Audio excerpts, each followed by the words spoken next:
भारत चीन के बीच समझौते पर बोले हैं आर्मी चीफ। हम लोग विश्वास बहाली की कोशिश कर रहे हैं, यानी हम और चीन। विश्वास कैसे बहाल किया जाएगा, इस पर काम होगा। आर्मी चीफ उपेंद्र द्विवेदी का पहला बयान आया है। जो समझौता हुआ है चीन के साथ एलएसी पर, जो समझौता हुआ है उसको लेकर ये पहला बयान है। देपसांग और डेमचौक से पीछे हटेगी सेनाएं, 2020 वाली स्थिति होगी। और ऐसे में बहुत महत्वपूर्ण बयान आ गया है आर्मी चीफ का। So as of now, what has happened? We are trying to restore the trust. How the trust will get restored? It will get restored once we are able to see each other. And we are able to convince each other, look, the buffer zones which are there, which have been created, we are not creeping. And both have to reassure each other. Petroleum gives you that kind of advantage. So that's what is something which is currency.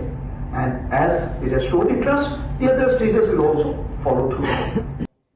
तो army chief को आपने सुना, उनकी तरफ से कहा गया कि रिश्तों को रेस्टोर करने में ये कदम बहुत महत्वपूर्ण है। विश्वास बहाली की कोशिश होगी और दोनों मुल्कों के बीच में कॉन्फिडेंस बिल्टअप होगा। अब एलएसी को लेकर लाइन ऑफ एक्चुअल कंट्रोल पर जो स्थिति बनी है, जो समझौता हुआ है। सुमित और ज्यादा जानकारी दे रहे हैं। सुमित, जिस तरह से आर्मी चीफ का ये बयान सामने आया, ऐसा लग रहा है कि जो बर्फ जमी हुई थी अब तक चीन और भारत में, वो बर्फ अब हटेगी समझौते के बाद।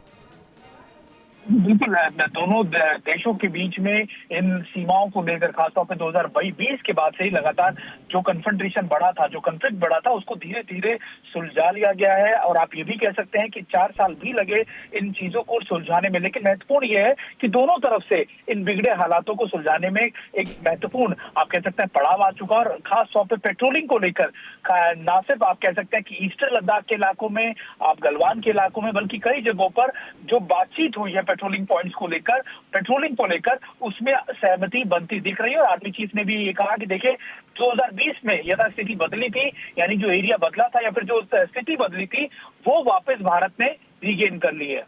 जी, शुक्रिया आपका सुमित, ये जानकारी देने के लिए।